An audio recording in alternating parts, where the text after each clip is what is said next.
que a gente pode fazer com as tripas do Aí é o porco? seguinte, aí pode fazer frito, pode fazer a farofa, né? Adobadinha, como o pessoal fala, né? É um prato muito decente, um prato típico da nossa cidade, né? E como é que a gente come a cabeça do porco? A cabeça do porco, né?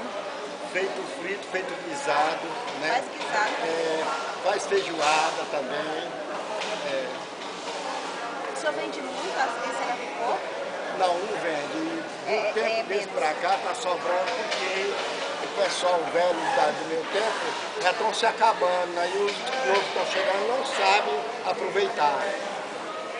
Tá bom, Mas é um prato forte, é um prato gostoso e barato, né? Mas o pessoal não sabe mais trabalhar com eles, né? E nós estamos tendo prejuízo porque nós temos que vender por a metade do preço porque não está tendo saída.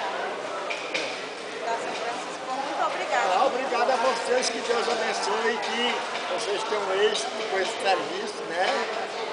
Para a profissão de vocês, tá bom?